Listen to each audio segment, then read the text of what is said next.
Hello and welcome to the Total Soccer Show. I am Daryl Grove and I'm joined by a man who is now with me in the Wayne Rooney fan club. It's Taylor Rockwell. Hello. Hello. I think that's a gross miscategorization, but sure. So we this afternoon in the office we saw Manchester United's win over West Ham in the EFL Cup.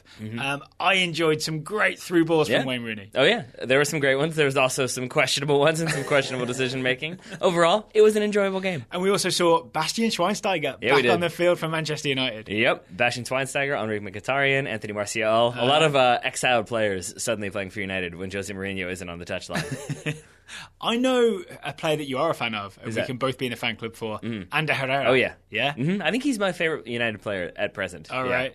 Another good performance from him. Yes, always a good performance from him. All right, on today's show, later on, we're going to be talking about Bruce Arena's first roundtable press conference with US media, essentially talking about his plans for the US men's national team. He was wonderfully, non-specific, but also with a lot of details. It was an interesting mix of the two, right? But first, I want to talk about Chapecoense, the Brazilian team that tragically lost many players and staff in the aircraft disaster. We didn't talk about it on yesterday's show because essentially we knew it had happened. We didn't think it was our role to sort of broadcast the news or anything like that.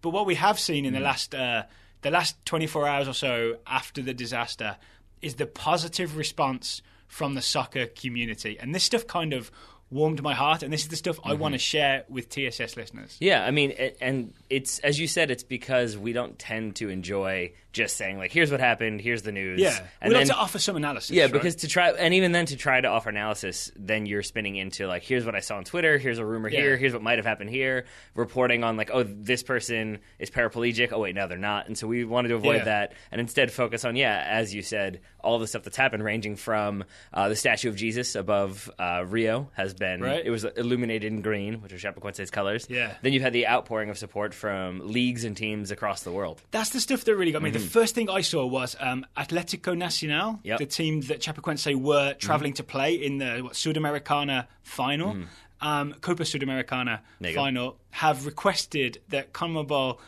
just award the title to Chapecoense. Exactly. I think that's a marvellous thing. And I think Chapecoense have responded last I saw by saying that they just wanted to split it. They wanted the official destination to be they each split the honors. So it's bringing out the best in people. The other thing I saw is obviously Chapecoense have lost many, many players.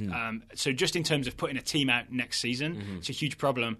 I've seen Brazilian clubs petitioning to be allowed to loan players to Chapecoense next season at no cost, meaning salaries and fees are covered. Yeah, it started off as a few specific clubs, and I think it's grown since then to be a lot of the Brazilian top flight teams have signed this petition. Also, in that petition would be the provision that Chapecoense cannot be relegated from the top flight for 3 seasons, so 3 years. I can't remember which one it is. Basically, to allow them to get back on their feet. The Argentinian FA has released a statement saying that they plan to do the same, so you can loan Argentinian players for free. Did I see Benfica wanting to loan players as well? Yeah, so you've got lots of different clubs offering that. You've got other clubs kind of doing what they can. So you have Palmeiras, who played Chapecoense last Sunday in the penultimate round of the Brazilian championship. They won the title, so now they want to wear Chapecoense's jerseys for their final game this week. And then Saint Etienne and Ligue 1, they want to have the logo on their jerseys. They're going to have the Chapecoense logo on their jerseys this weekend. Speaking of, I saw EA Sports were also letting everybody who plays FIFA Ultimate Team, they letting everybody have the Chapecoense kit for their team for free. Yeah. Right? Yeah, so there's that. I think there's also been, I think they sold out of the jerseys, but that hasn't necessarily helped the team because a lot of times the jersey sales go directly to the sponsor, which would be Umbro in this situation. The supplier. So there have been some movement towards petitioning Umbro to make 100% of the profits go towards Chapecoense and funding Chapecoense.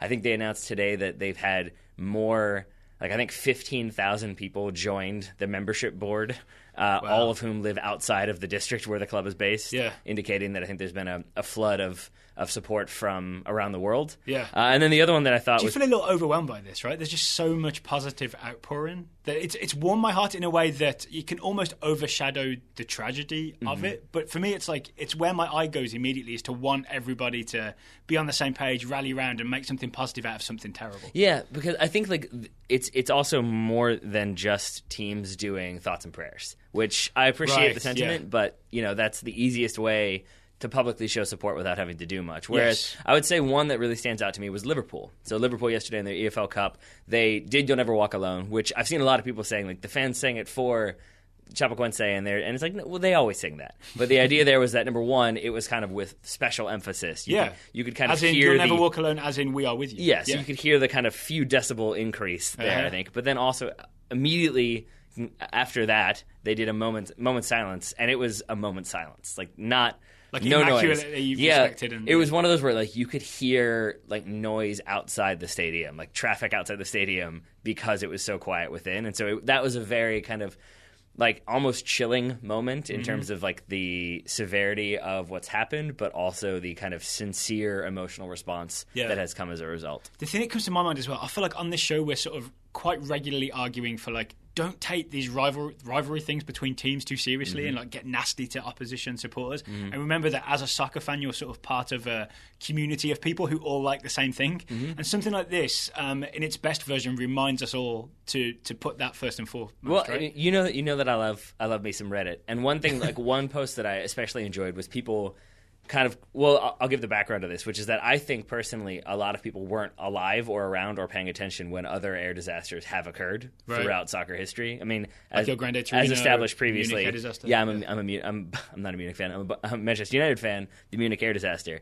I think when you're not alive for that, or you're not really like paying attention to it, it's easy to kind of dismiss. And so you do get those moments where tragedies are made fun of years later, decades later. Yeah. And so I've seen people on Reddit really promoting this idea of, can we use this as an opportunity to not ever mock that type of stuff again? Right. Because there's no point in doing it other than just kind of being spiteful and hateful. So I like that movement as well, to kind of keep these tragedies for what they are and like more things to make you remember what the game is about and like how it is sort of this opportunity for global community rather than, I don't know, individual spite.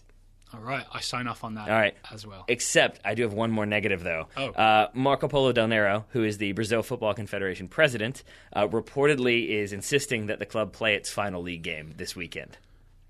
Yeah. Why? So his idea, why does he want I think his idea is, number one, because he doesn't want there to be, not number one, but one of the reasons is I think he just doesn't want there to be this weird like suspended game for the season. But it's also, he has this idea that it needs to be this party atmosphere so that everyone can come together to celebrate the team, which is a noble sentiment until the club, Chapecoense, responded like, we don't have 11 players. Right. And I think his response to that was like, yes, you do. You've got the players who didn't travel, and you've got your youth team. So put them on the field, and then everyone can celebrate. Yeah, so those guys are not going to want to play a soccer match, right? No. I mean, you can find the photo. The thing is, like, this is a reminder that there are more important things than soccer. The last thing those guys want to go do is go out and play soccer, I would imagine. There's a photo on Instagram of the team celebrating, like making it to the final, which is what they were traveling for. And then there's a photo underneath that locker room photo of the guys who didn't travel, just like sitting in the locker room. And it sort of was like, yeah, those guys, those 4 individuals are not going to be ready to play a game this weekend. Yeah, that photo is heartbreaking, right? Yeah, we shall see what happens. We'll keep an eye on that developing situation.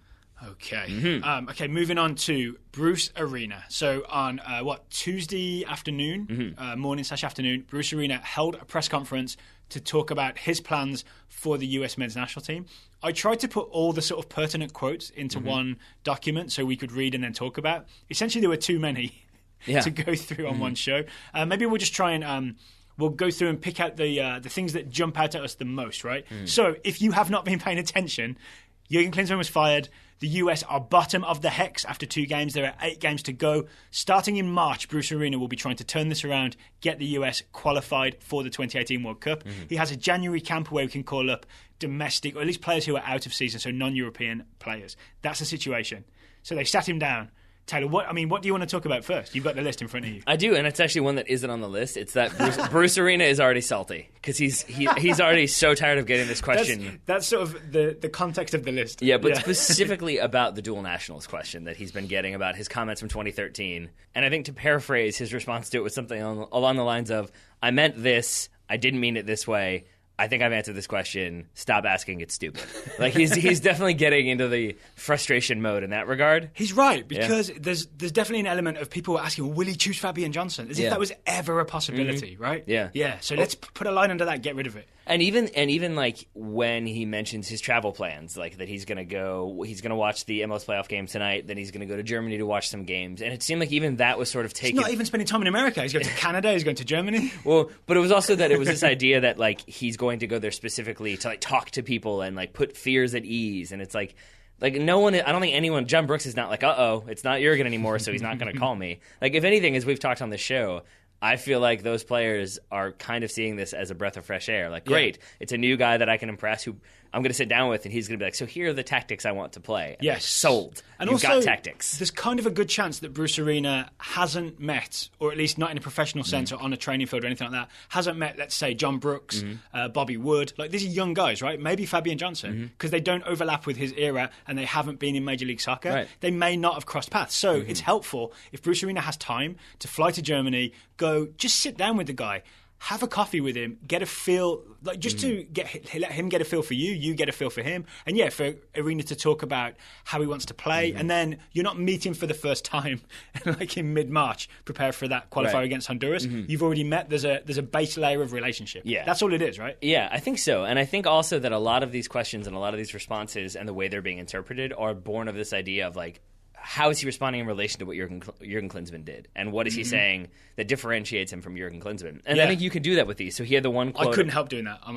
Yeah, but he's the one quote about, like, we're not going to look like Barcelona. There's nothing wrong with counterattacking. Real Madrid does it pretty well if you watch them lately. You salty dog. Well, but it's more like, I see that, like, you could easily see that as, like, this is him saying the opposite of what Klinsmann said. We're going to play proactive possession soccer. But it might just also be like, what's your style of play going to be? And he's like, we're going to play counterattacking. Like, he's answering it honestly. And so I feel like there is that tendency to want to read too much into stuff and see it as like, oh, that's a shot at Klinsmann. Oh, that's a dig at this guy. And it's just like, no, I think it could also just be that he's answering the questions. Yeah. And we're trying to put a little bit of a spin on it. But didn't he also say something like, it's very easy to like come up with like a fancy style and big expectations, but then reality sets in kind of thing? It seems like a very specific reference to what Klinsmann said. Wait, I haven't seen that quote, so maybe. Yeah. Maybe that's the case. Who knows? All right, so how about some non-salty stuff? How about some sort of... He gave some clues about how he wanted to play, essentially.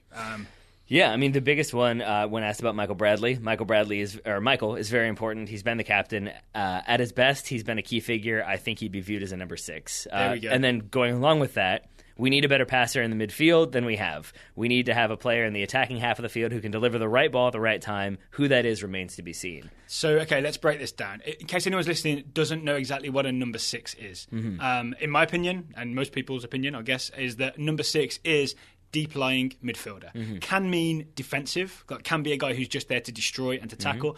Can, like, say, Carl Beckerman. Can be a guy who sits deep and passes from deep, like, say, Andrea Pirlo, right? So the rough position is in front of the defence, not quite as high as the rest of the midfield. Fair? And I'm quite happy with Michael Bradley being that guy. We've talked about this before. But especially when he is not outnumbered and outmanned in midfield. So to me, this suggests we might get a 3-man midfield. Yeah. So that would be what, a 4-2-3-1 or a 4-3-3? Yeah. Yeah, and I think that is what is necessary if you want to continue to play Michael Bradley. Right. And again, I'm not trying to read too much into quotes, given that he did say, at his best, he's been a key figure, ... So there was obviously more to that than whoever transcribed this. He also talked about him as captain in the past tense, right? If you notice, he has been captain. Well, that's present. Is that present continuous? No, that's past present. I forget what that is. I'm not sure, but he didn't say he is captain. He has been is a different tense in there. Who knows what to make of that? I think he will continue to be the captain. I think, but I think it is pointing more so at we need somebody who can play creative attacking soccer and be that playmaker. We want Michael Bradley as a number 6. I think if you want that then necessitates having a third midfielder who can do the link-up play and do the covering play. It's not a Bradley Jones 2-man central midfield and hope for the best. Right? He did. So. I think I didn't include this on the list, but I did see him quoted elsewhere as saying that Jermaine Jones still has a big tank. He has some left in his tank, so he will not be discarded. And I think he said, like, I hope he finds a club in January and then we can use him potentially, right? But it does mean there's going to be that passer, right? So did he say it remains?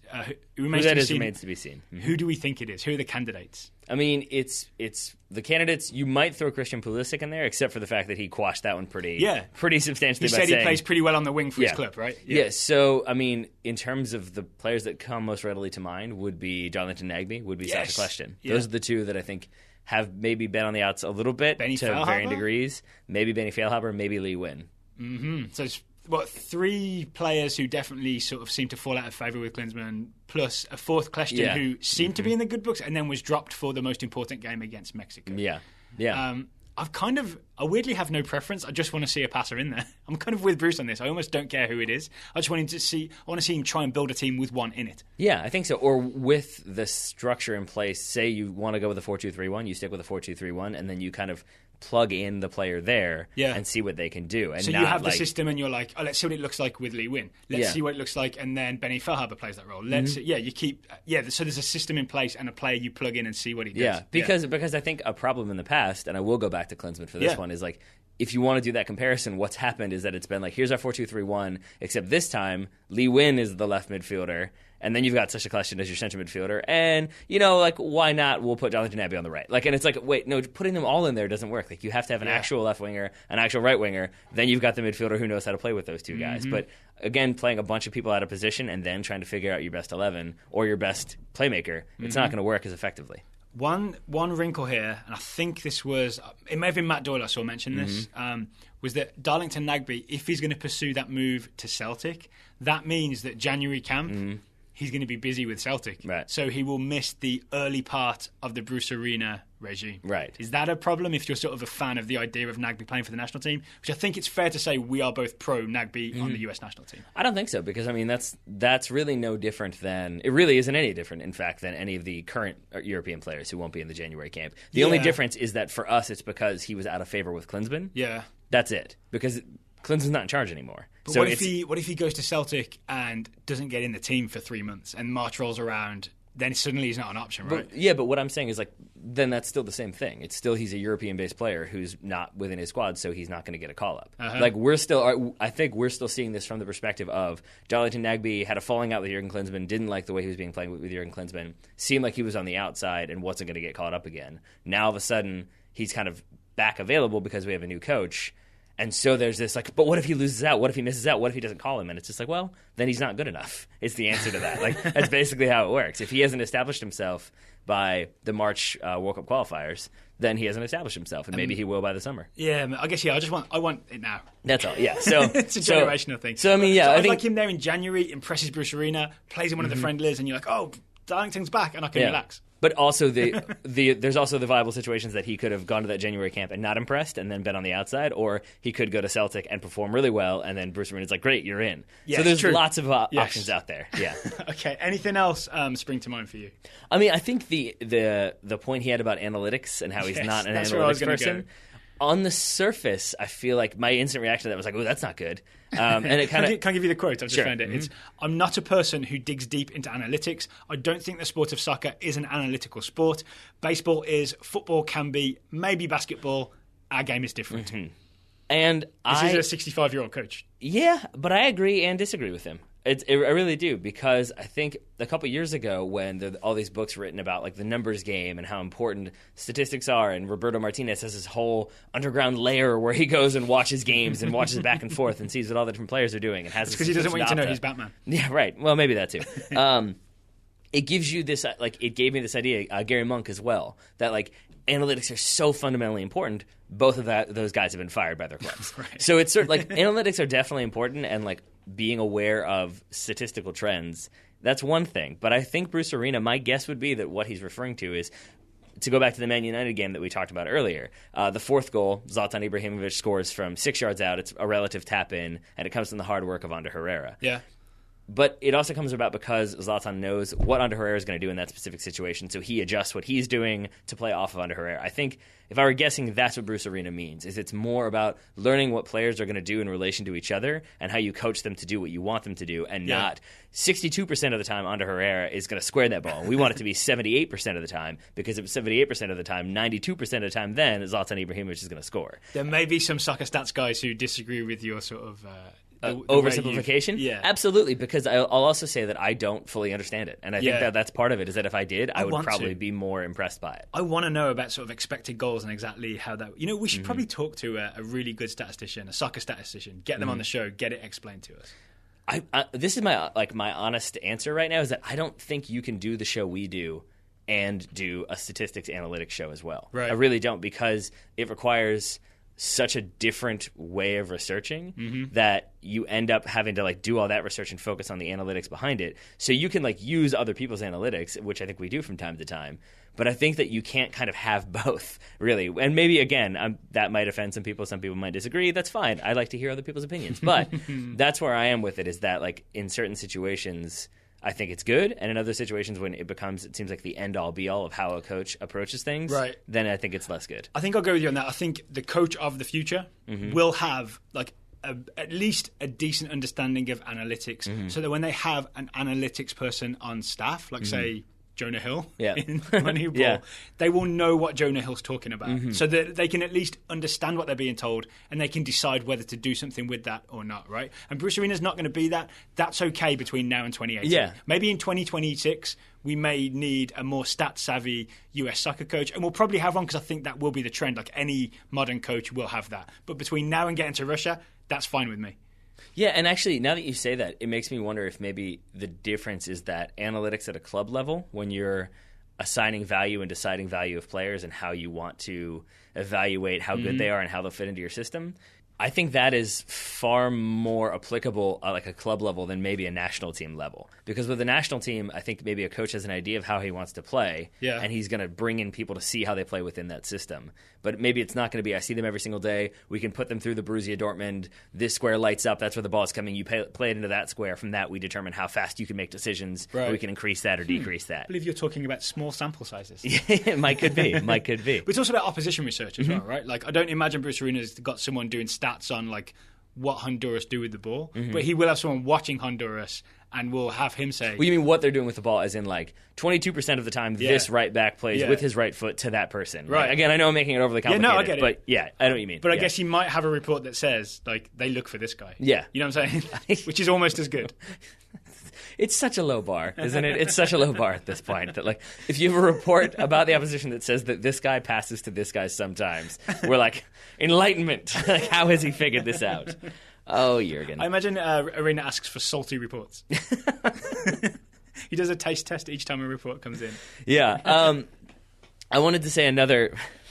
That's good stuff. I wanted to say another one that stood out to me, and this one is one that I do think is sort of maybe a response to Jurgen Klinsmann, or I'm going to take it that way. And it reminds me of there's the scene in Traffic where I think it's Michael Douglas gets some like drug czar position where he's like the president's advisor, and the guy he's taking over for like his advice he gives him is write 2 letters, and it's basically so when you get into trouble, you're going to read the guy who came before you. You're going to read his letter. You open up the letter, and that first letter says, blame me for it. So you blame your predecessor, you make everything that's bad about him, you're the one who's trying to correct it. And then when you have your second scandal... So Arena's just done that letter. Then it's when you have your second scandal, when everything goes bad, you open up the second letter, and the second letter's advice is write 2 letters.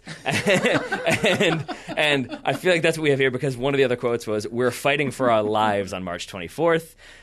We are behind the 8 ball, coming out of the box with 2 losses. There isn't a lot you can do. That's a lot of metaphors in one quote. It sure is. But you get what he's doing, right? He's basically saying, we have got to get a win. We are in a bad position. I'm going to do everything I can. But I feel like reading between the lines there, what you can take away is, and therefore I'm going to do what I need to do. And I'm not going to give... I don't know who's an example, like Brooks Lennon a call in just to see what he can do, or like it's not going to be those little things to like blood the youth and bring in Cameron Carter Vickers because we want to see where he's at. It's going to be, I'm going to bring in the people I need to get the result done. You guys might not like it, but we're fighting for our lives. And actually, that's the big takeaway from this roundtable conference. It's something Arena said, like when he was first unveiled, was that this is not like a long-term project. This is a turn the ship around, to use another metaphor. I got another one coming, so don't worry about it. Get us qualified for Russia. Like, we're in a hole, let's get out of it. Get us qualified for Russia, get some points on the board. And my metaphor would be that I know war and soccer and war and sport tend to be combined way too often, but it is sort of like if you're defending in this like siege and then somebody comes to you and it's like, I've got this crazy revolutionary approach where we're going to change the technology and we're going to develop new approaches, and it's like, that's great, they're outside, so we're going to deal with that, then maybe later we'll kind of see what else is out there, but right now we're going to stop those dudes from killing us and making us not go to a World Cup. Oh, you don't try some like new irrigation system for your soil that might fail while you're under siege. But what happens if we do the new irrigation system? We're going to grow new crops, we're going to feed our people better, they're going to be stronger, so the next time we get attacked, we're going to be a bit more capable of defending. thing. And we're going to use Gatorade because it's got the electrolytes that plants crave. Yeah, it's got what plants crave. Everyone knows that.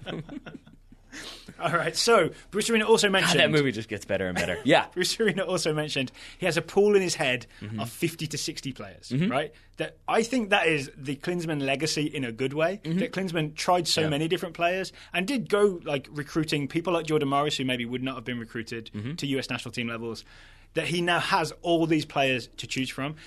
He said that he's going to call up as many as he can, get a look in January and be ready for March. But he also said, weirdly, there's not going to be too much change on the roster from what you saw last time. Which I guess, is that just him saying the Brooks Lennon thing that you said? That we're not going to call in some like new guy that you've never heard of? Yes and no. I think it's also him saying that like don't. Is that a message to the players like to be? I think it's a message to the media more than anything. Of like, don't expect it to be like new coach, out with the old, in with the new. I'm bringing in all these new players. It's going to be totally different. It's like I'm going to play a different system and I'm going to have a different structure than Jurgen Klinsmann had and give different tactical briefings, but like he still had roughly the right idea when it came to the talent on the field. It's still Pulisic, Altidore, Bradley, Brooks. Yeah. I mean, you can. Yeah, Fabian Johnson is probably going to be in there. Right. Like you kind of get the idea of who's going to be involved. It's not like he's not reinventing the wheel. I think this is my new favorite quote that you provided us with. You're not reinventing the wheel. You just want someone who understands how wheels work, and that's what I think he is going to be. Okay, we find out probably. It might be late December, it might be early January when Arena will announce, or US Soccer will announce, the players that have been called up for the January camp. They'll spend a couple of weeks training, usually in California, and then there'll be usually 1 or 2 friendlies against teams that are available, because it's not an international window. Bear that in mind. Don't get your hopes up that we're going to play, France. You're going down Canada and Iceland. I also want to say, I know there have been some people out there who have been not so thrilled with our approach to Bruce Arena, which is just that we've been, I think, pretty positive. And I think there are a lot of people who see it as a backward step for the program, that we're not going to develop players, that he maybe isn't going to be as active in recruiting dual nationals. I think those are all valid concerns. I think right now, though, it would be... but please continue. Well, I was just going to say, I think, speaking for myself, it would be slightly disingenuous for me to worry about those things, because I'm not worried about those things. I'm worried about not making the World Cup. And that's where and so like if he had come out and said, in a quote, yeah, what I said in 2013 is still true. I don't think we should focus on dual nationals. That is a reason to be upset, and we would be talking about it. But to try to... All these quotes are correct answers to questions. Exactly. That's the thing. He aced this test on Tuesday. I think so. And so when he doesn't, when things go wrong, we'll talk about that. But right now, I don't think there's reason for that as of yet. Okay, let's just hope he isn't caught talking about third-party ownership in a hotel somewhere. Yeah, fingers crossed that doesn't happen. Because last time I got my hopes up, that's what happened. Oh, Big Sam. Okay, Taylor, today's show is sponsored by the finely dressed people at Mack Weldon. Indeed. Mack Weldon is better than what you're wearing right now. And if Mack Weldon was eligible to be called up to the US national team, I think he would fit in with Bruce Arena's plans. All right, well, let's think about why that would be. We know Mack Weldon is comfortable. Yeah. I think we want a player who's going to be comfortable with the new manager and in his assigned role. That makes sense. But we also know Mack Weldon is consistently comfortable. I think every article of clothing we've bought from them has held up. Yep. No holes, no tears, still working just fine. So we know it's consistent then, and that's another thing that Bruce Arena has said, is that players can be up and down. The U.S. players are up and down. He wants consistency. Yep. I think Mack Weldon provides that consistency. Mack Weldon does the basics right for men's clothing. You want like shorts, T-shirts, socks. All your basics are absolutely on point. You will go into every game knowing that your basics are correct. There will be no confusion. This is true, I think. And then, as we've established many times over, it's antimicrobial, so you won't stink. And nobody wants a player who stinks. I think the only objection I would have is that antimicrobial line is the silver line. We don't want silver. We want gold. I would take silver right now. Yeah, that's probably true. I would even take silver in the Hex, I think, if it meant that we were going to the World Cup. Yeah. Where doesn't stink in the Hex after Bruce Arena's first 2 games? Off the bottom? Up into third? I think you have to win both games. I really do. I think that's the benchmark, because in those, you've got those 2 games away at Honduras, and then I think home to Panama. Then you're home to Trinidad in like June or thereabouts, and then you're away to Mexico. Yeah. So I think you've got to. I think from those 4, you've probably got to pick up 9 points would be great. 7 points would be okay. So if Mack Weldon is on the roster, then we'll know that the US will get those 2 wins in March. Exactly. Mack Weldon is also an American company, so it's domestic. It is available for the January camp caller. There we go. Although it's never out of season, so that could be a problem. And if you yourself just want to pick up some Mack Weldon gear, you can go to mackweldon.com. That's MackWeldon.com. We will put a link in the show notes. Buy any item and use the promo code TSS. That's TSS, all uppercase, to get 20% off your first order. All right, thank you to Mack Weldon for sponsoring today's episode. And I'll be checking the roster for his name in January. Beautiful. Sounds good. All right, Mr. Grove, final segment on today's show. An oldie but a goodie. It's the TSS Scouting Network. Which is hotting up. I feel like we've now assigned so many promising young scouts that they are in action and they are doing things. Yes. And I say an oldie but a goodie given that none of these players are old at all. Yeah, by definition, right? Yeah, exactly. Up first, we've got James Jones, scouting Andrew Carlton, the 16-year-old midfielder for Atlanta United. He's still 16. He is still 16. Andrew has been called into the US U17 national team for the Nike International Friendlies, alongside Timothy Weah and Atlanta United prospect Carlos Asensio. Speaking of Timothy Weah, Zach Betcher emails to say Weah has been called in by the US U17s for the second consecutive year. That's how young he is. Right. That's my note. Because he was playing when he was 15, because he's that good. Yep. Yeah. The U.S. plays Portugal tonight. That is tonight, Wednesday evening at 7 p.m. 55 minutes. Exactly. Turkey on Friday and Brazil on Sunday. All of those games are available on YouTube and Facebook if you want to watch them. I think I do. There we are. I do. Mm-hmm. All right. We've also got a scouting report from Stephen Novak, who is scouting Niklas Sula, the 21-year-old centre-back for Hoffenheim, doing all right in the Bundesliga, as I understand.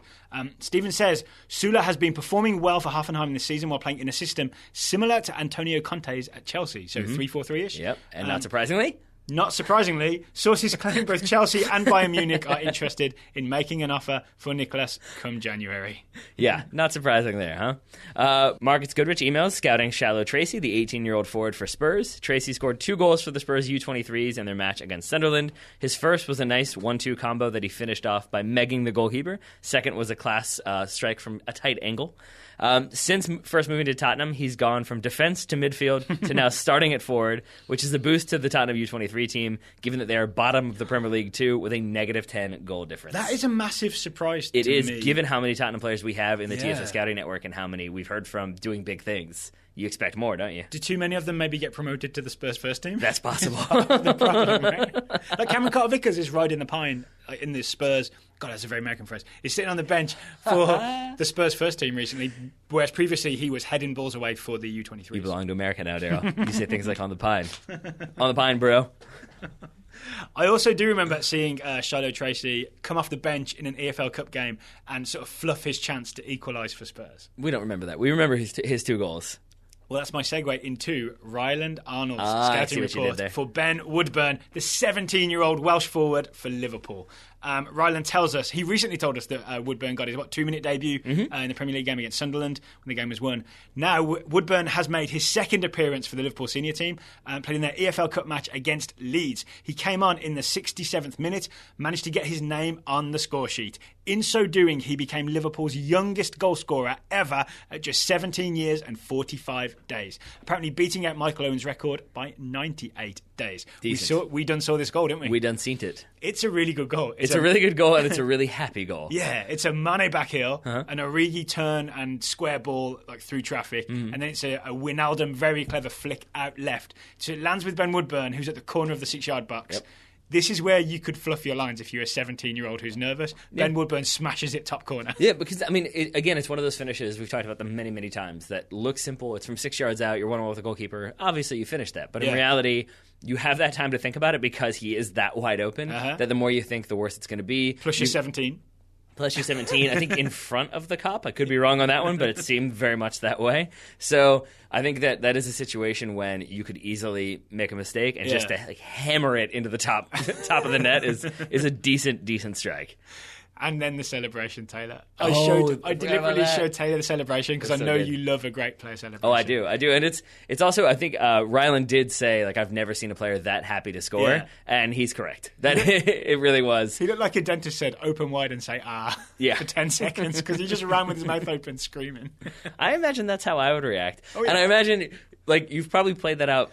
I would venture to guess that if you were a 17-year-old, 16-year-old, however old, making your debut for that that club that you probably have played it out so many times. Like, I'm going to be cool. I'm going to be Zlatan and stand there with my arms out in the air. I'm going to do a clever dance. Yeah. And then when it happens, you're a 17-year-old kid, and you're just like, I did it! Afterwards, he did like just a tiny jump and fist bump, which I think might have been what he had planned. Then he remembered it. Yeah. You got to flip those around, I think. Flip those around. Final report comes from David Williams, scouting Julian Brandt, or maybe Julian Brandt, I'm not sure. He's the 21-year-old winger for Leverkusen, also Germany, which is why I say it might be Julian.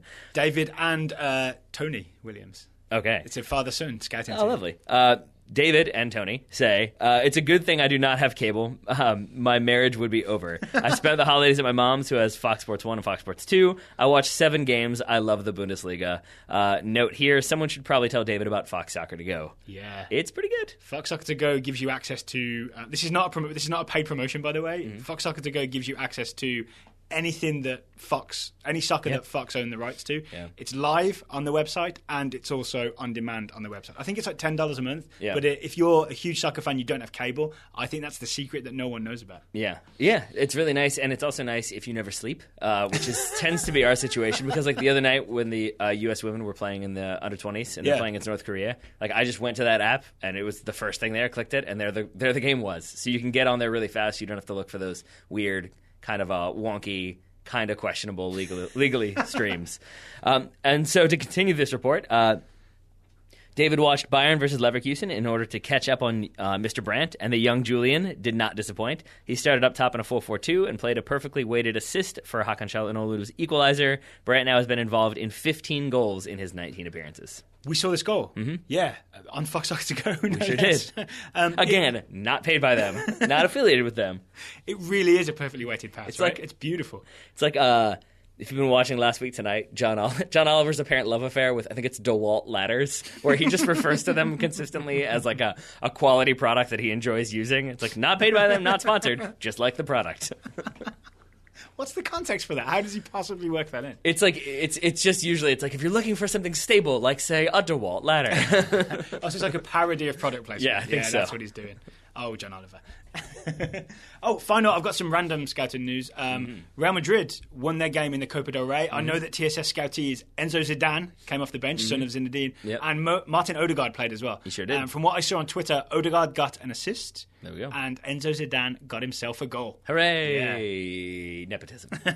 Not really. He's a very good player. It was a good enough finish that he's there on time. Yeah, I'm pretty sure. Also, a reminder, it's the Clasico. This weekend, Saturday, like 10:15 a.m. is the game. Did you say the Clasico? The El Clasico. There we go. Thank you. It's the proper American way to put it. We'll obviously be doing a big preview of that game Thursday or Friday. Yep. Tonight, probably by the time you've heard this, it's the Eastern Conference Almost final. certainly by the time you've heard this. Toronto v Montreal. Toronto losing 3-2, but they have those 2 away goals. They're at home. We'll be reviewing that game on the next Total Soccer show. We will. For those of you who do hear this before that game starts, just well done. Well done. Way to be a fan. Way to be a fan. Or it's probably the people who listen on double speed. Yes. Right. Or are time travelers. One or the other. Speaking of people who want to support the show, yes. You can go to totalsoccershow.com/subscribe and join the TSS Scouting Network. If you have done so recently, and I know many people have because we see it when people sign up and we have a little celebration in the office.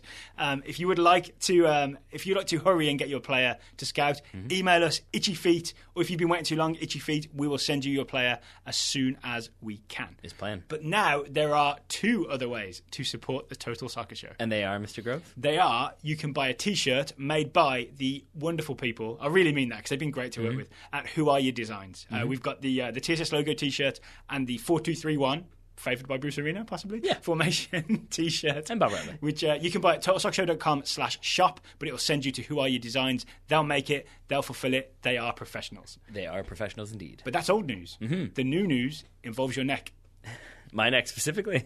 It could be yours, but anyone's neck. We've got the Roughneck Scarves. TSS Scarf is available. Yes, it finally is available. It is in the warehouse. It is ready to go. It is on the Roughneck Scarves website. I'll add it to tss.com/shop, and I'll also put a link in the show notes. It is the hello and welcome scarf. If you want a scarf that says Total Sock Show on one side and hello and welcome on the other, this is the scarf for you. I feel like, again, you could have maybe flipped those around. But overall, yes, it's the hello and welcome scarf.